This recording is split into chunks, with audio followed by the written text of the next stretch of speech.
Namaste Dosto! Welcome to Desified Dish. My name is Reiko. So tonight's dinner, believe it or not, was actually inspired by a film. A friend recently reviewed Laapataa Ladies and it really made me want to watch it. So I needed a food to complement it. And he suggested something rustic. So I was thinking, you know what? Rajma. That would be perfect. So Rajma is red kidney beans and Chawal is rice. And it is the perfect combination. It warms the body and soothes the soul. And I think it's just going to be amazing pairing with this film. Now, I have actually made this a few times in the past, so I wanted to do something special with it this time. So what I've actually decided to do is make my own Rajma Masala. So it should hopefully enhance the flavor and I'm hoping it will make it amazing. So let's cue the music and follow on to see how it goes. Our journey begins the previous night. So this dish will require a little bit of pre-planning. So into a bowl, I'm going to add 1.5 cups of red kidney beans, these are dry, and 4 cups of water for them to soak in because we are going to be leaving this overnight. When we return the next day, we'll have perfectly soaked beans. If you are in a rush, you can of course use canned beans, but trust me, the flavor is so much better when you use freshly cooked. Present day. Okay, so to start with, we're going to be making the Rajma Masala. So I'm going to set a small frying pan on medium-low heat, and I'm just going to start dry roasting the spices. So I'm going to start with 1/2 cup of coriander seeds. So I'm just using a spoon here to move the seeds around so that they roast evenly. This will bring out the flavors of the spices. Once they get a nice golden color, I'm going to quickly remove them from the heat and put them in my waiting bowl. We don't want to overcook the spices and burn them. Now I'm going to have the pan back on the heat and add 1.5 tablespoons of cumin seeds, and same process. Roast them up and toss them in the bowl. Deja vu with 1.25 teaspoons of Ajwain. Now I know this might feel like a bit of a repetitive task with all these different spices, but trust me, this is going to make a huge difference to the flavor later on. Next I'm going to add about 12 dried chillies and again just slightly roast them. And you know the drill, add them in the bowl. The same again with bay leaves. This is about 1/3 of a cup loosely packed.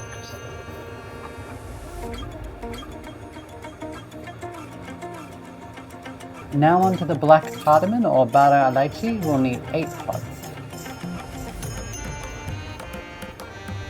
Now I bet you thought I was going to remove those into my bowl, but change it up a little bit and we're actually going to break our cardamom pods in half to roast the insides as well. Now into the pan I'm going to add 3/4 of 1 nutmeg seed that's been grated and 1/4 teaspoon of cloves. If you are new to roasting spices, one good rule of thumb is that once it gets aromatic, it's a pretty good sign usually to take it off the heat. And with that, our spices are ready to go. So I'm just going to turn off the heat and we're just going to let these cool down, probably about 5 to 10 minutes. And now over to my bench, I'm going to add all of these spices into my spice grinder and grind them into a fine powder.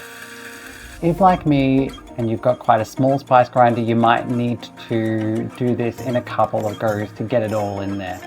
And now that those are all ground up, we're going to add them into our bowl. Now to my ground spices, I'm going to add some already ground spices. 1.5 tablespoons of Anardana or pomegranate seed powder, 1 tablespoon of ginger powder, and 1.25 tablespoons of Amchur or dried mango.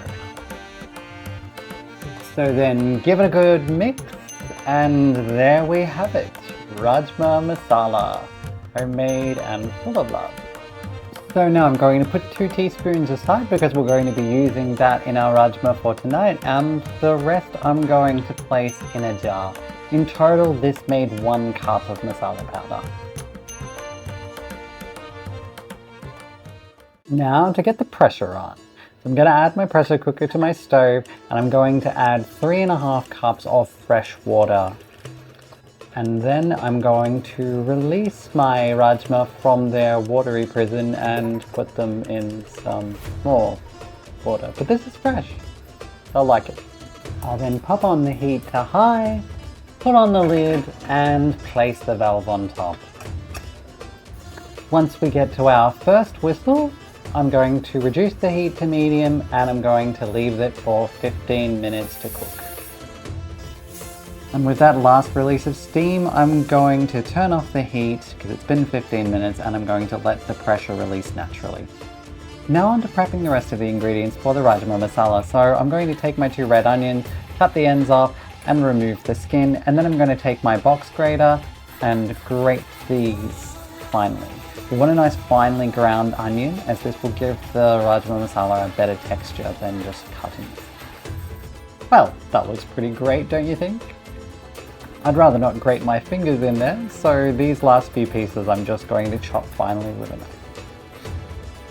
And now onto my tomatoes. I'm going to pull the stems off, cut out the bottoms, and then cut them into quarters. So we need about half a tablespoon of garlic, so I've just got 1 large clove here. I'm just going to cut the ends off and remove the skin. We also need about half a tablespoon of ginger, so I'm just going to remove the skin from this knob. And then with my 1 green chilli, I'm just going to thinly slice it. Then I'm going to take my grinding plate and mince the knob of ginger. Alright, and the pressure is finally released from the pressure cooker, so I can go ahead and safely remove the lid, and oh, that smell of Rajma is already so divine. Alright, better just give it a quick squish test to make sure that it's cooked. Perfect. Alright, back to the ingredients prepping, so I'm just going to take my garlic cloves in my garlic crusher and mince them. Next I'm going to puree my tomatoes. I'm going to take my tomato quarters, put them in my blender and blend them until we get a nice smooth puree. That concludes our ingredients prep. Alright, time to get cooking the Rajma. So I'm going to add my saute pan and put it on medium heat and then add 2 tablespoons of oil once it gets hot. Now that the oil is hot, I'm going to add 1 teaspoon of cumin seeds and let them pop. Next, I'll add 3 centimeters of cinnamon and 2 green cardamom pods and saute those for about 20 seconds. Alright, now let's add in our grated onions. So unlike chopped onions, this will take quite a lot longer to cook, so probably about 7 to 8 minutes or so until it's golden. Next, I'm going to add in my chopped green chili and my minced ginger and garlic and saute that until the raw smell goes, usually about 30 seconds or so. Next, I'm going to add in my pureed tomatoes, give it a good mix and cook this for about 5 minutes.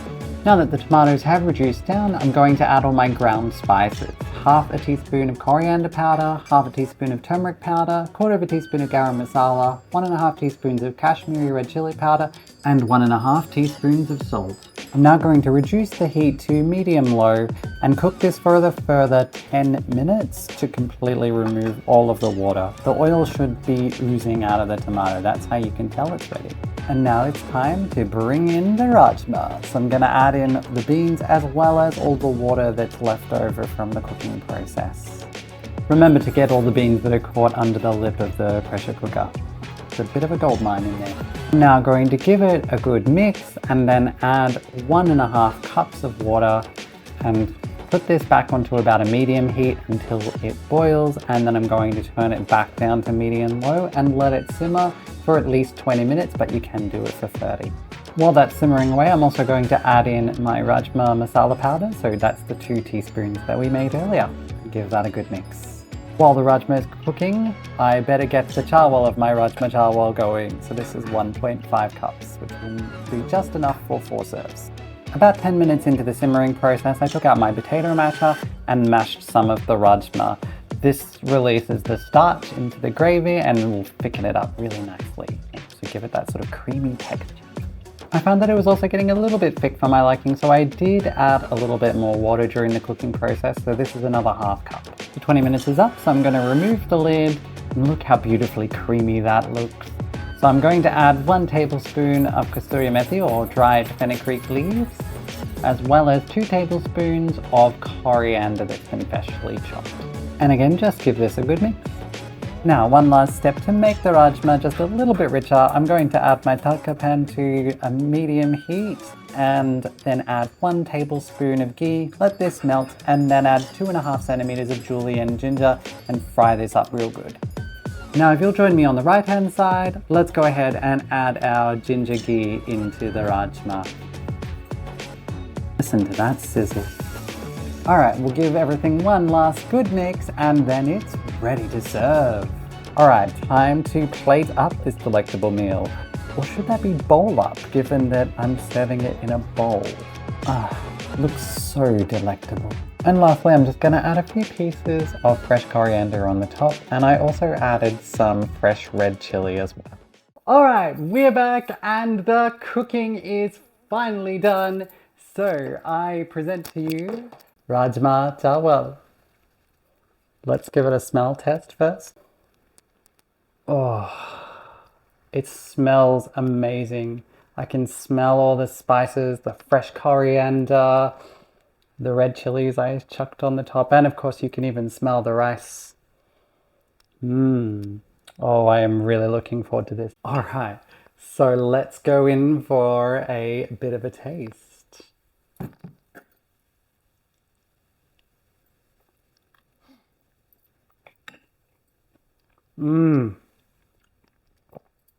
Oh, now that is probably the best rajma I've ever tasted. Oh, it's so creamy.